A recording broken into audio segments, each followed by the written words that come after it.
Hello everyone, I'm Mike Mickle. Welcome to INN News. The Big Apple is safer tonight after police caught a man they say planned to attack the city. They say 27-year-old Jose Pimentel intended to set off pipe bombs across New York City and across the river in New Jersey. Investigators say he tried to make a pipe bomb following instructions from a well-known Al-Qaeda publication called Inspire. Reading these recipes off the internet, it doesn't have to be from Inspire magazine. There are lots of them. Doesn't necessarily make you an effective bomb maker either. I mean, it's not clear if this guy could have really detonated a bomb that would have worked. Luckily, we're not going to ever have to run that experiment now. New York City officials say Pimentel was a follower of a radical American-born cleric who was killed back in September. Police had been watching him since May of 2009, but only acted when he started to build the pipe bomb. The so-called debt super committee appears to be ready to throw in the towel. Lawmakers charged with cutting $1.2 trillion say they're failing in their mission. Some Democrats blame the failure to reach a deal on a lobbyist.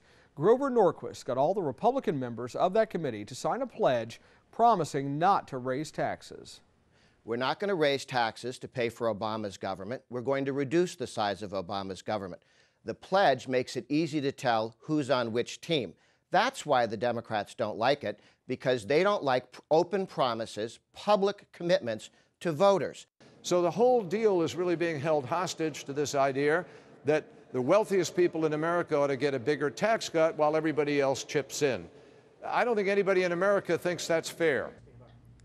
The committee's failure to agree on a debt reduction plan is expected to trigger more than $1 trillion in automatic spending cuts across many parts of the federal budget starting in 2013. The Obama administration wants to put veterans back to work. Today, President Obama signed new legislation that gives tax credits to businesses that hire veterans.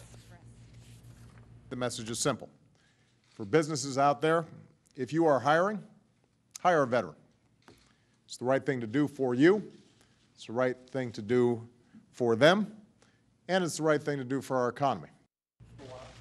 The bill gives employers tax credits of up to $5,600 for hiring veterans who have been unemployed longer than 6 months. The measure is a small piece of President Obama's job package. It's the only part so far to become law. Time for your vote 2012 with presidential hopeful Mitt Romney picking up a major endorsement. U.S. Senator Kelly Ayotte of New Hampshire officially endorsed Romney during a rally in Nashua yesterday. She called him the strongest candidate to take on President Obama. She's a popular first-term senator and is seen as a strong conservative on issues of finance and defense.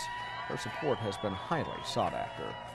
Meanwhile, a new national poll suggests a two-way battle between Romney and Newt Gingrich for the top spot. The USA Today Gallup survey shows 20% of Republicans and independents are now backing Romney. 19% are backing Gingrich. Herman Cain, though, isn't far behind with 16%. Herman Cain has spent a lot of time defending himself lately, but during a forum yesterday in Iowa, he showed his softer side, getting choked up when talking about his colon cancer. Walking out of that surgeon's office after she had just told us stage 4. Take your time. I said I wasn't going to do this. It's as bad as it gets. I will never forget, before my wife and I were about to get in the car, I said, I can do this. She said, we can do this. Amen. Candidate Rick Santorum also told a very personal story of his 3-year-old daughter who was born with disabilities. I decided that the best thing I could do was to treat her differently, to not love her like I did, because it wouldn't hurt as much if I lost her. I remember holding that finger, looking at her, and realizing what I'd done. During yesterday's forum, the candidates were seated around a Thanksgiving table, facing the audience and answering questions from various conservative groups. 2 police officers who pepper sprayed University of California Davis students on Friday had been placed on administrative leave. The students were protesting higher tuition costs. Besides spraying several students in the face with pepper spray, officers arrested students who refused to leave. There's even more protesting in Egypt over the transfer of power, plus one automaker gets back to work after flooding stopped production.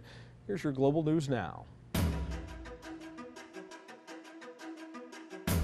Japanese car maker Toyota has resumed production in Thailand. Its plants there were shut down on October 10th as the parts supply chain was disrupted by the flooding. Most of the 14,000 workers remained on standby at home. Toyota produces on average 600,000 vehicles a year in Thailand.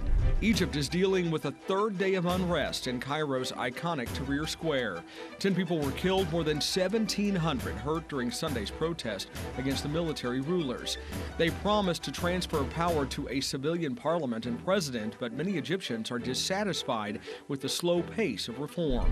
For decades, the late Libyan dictator Muammar Gaddafi kept a tight grip on power and public information.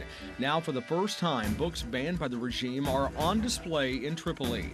Some of the banned books include subjects like homosexuality or human rights. The regime's ban was mostly on books of a religious nature, which are now being shown freely. And that's your global news now. Well, here's some good news for you. Gas prices are down a bit for this Thanksgiving week. We're paying an average of $3.38 per gallon. That's down about a nickel over the past 2 weeks.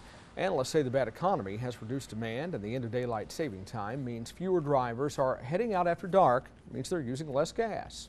Gas prices may be going down, but get ready to pay more for shipping and drastic cuts in one major city to try to avert bankruptcy.